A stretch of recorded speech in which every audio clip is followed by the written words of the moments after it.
got to ask you about Messi. A couple of years ago, Miami gets slapped on the wrist by the league for breaking roster rules. A couple of years later, Cap rules. But they still got sanctioned. A couple of years later, the league is working with Miami to help bring Messi in. You follow the rules. You've done the right thing the entire time. Is that fair? I mean, I haven't examined their roster, but they have a designated player slot open, right? Sure. So they can pay him $1 billion. It doesn't matter. But for the league to be so instrumental in working with Miami on this deal, do you think that's fair after they went after them pretty hard a couple of years ago? I think bringing Lionel Messi into our league is fabulous. And whatever they can do, if they had 3 DPs already and they brought him in, I could live with it. I mean, really, I think it's good for our league. Our league has grown considerably. And, you know, I had Beckham. I came in L.A. after Beckham had a tough year and a half, I think. I can't remember the exact day. I think David came in 2006, 7, and he came in mid-year maybe. It was a mid-year, and it was a mess. These things aren't easy. And then I came in L.A. I think in July or August of 2008, and we just hung in there.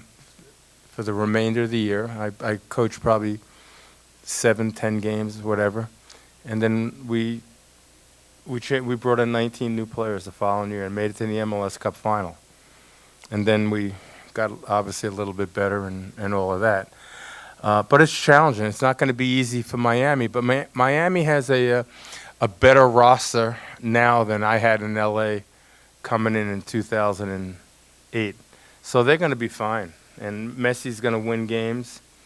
If Messi was on the field tonight, you know, it would have been a real challenge for us. So it's good for the team. It's good for Inter Miami. It's great for the league. I'm hopeful that we don't have to play him anymore, so it's good for us, except for the playoffs. I'm hopeful that he has a great impact on the field. He's going to have a great impact off the field. We know that. So I think it's great. These roster rules, should there be no more 3? They're not violating any roster rules. I mean, when you took over with LA and when Beckham came, it brought along the designated players, Tam, Gam. It didn't bring along, it was already there. Expanded, new roster rules. Do you think we'll see new roster rules come into play here? They didn't do anything different. When you signed Omar $2, that's where we got Tam from. No, but all I'm saying, Miami's not doing anything that any other team could have done. Messi could have come here if we had an open DP slot. You know, there's no rules that are being violated. In your opinion, do you think that should have some changes in the rules? That's an ownership thing, you know.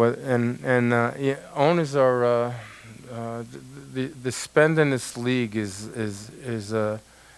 much greater than it's ever been. You know, when I started in 1996, God, I hope no one's putting a pencil to the paper on that one. I think our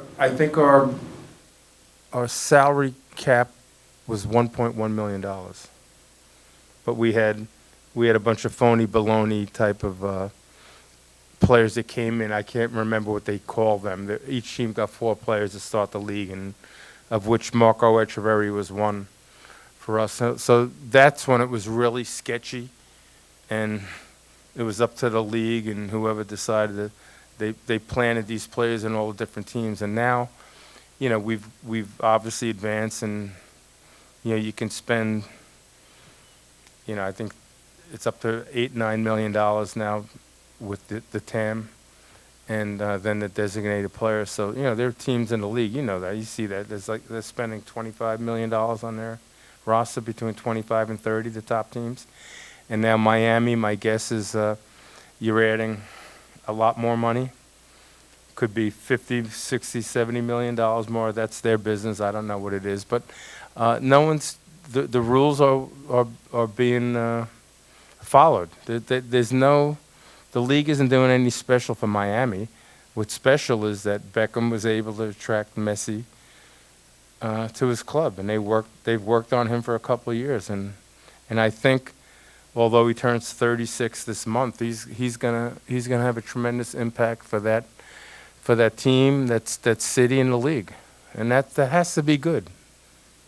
Why isn't it good? You know. I mean, you guys talking about Messi? Is any playing? He's gonna play in the turf, or is it? He's gonna what? He's gonna play in the turf. There's a lot of speculating.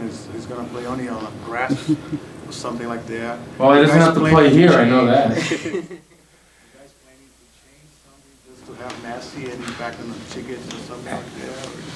Or? Well, first of all, there aren't that many teams that have turf, so we know he's not playing here. In our conference, the only teams that have turf are Charlotte and Atlanta, right? Is that, if you do, so yeah, he might have to play a game somewhere. And he goes to Atlanta and plays. They're going to have 80,000 people at the game. Is that bad for the league? Yeah. I like that. So I mean, this is that story is a good story. Messi's a good story. It's not, yeah. Why would you think otherwise? Yeah. In the United States. You think I can make a trade for him? So that's good.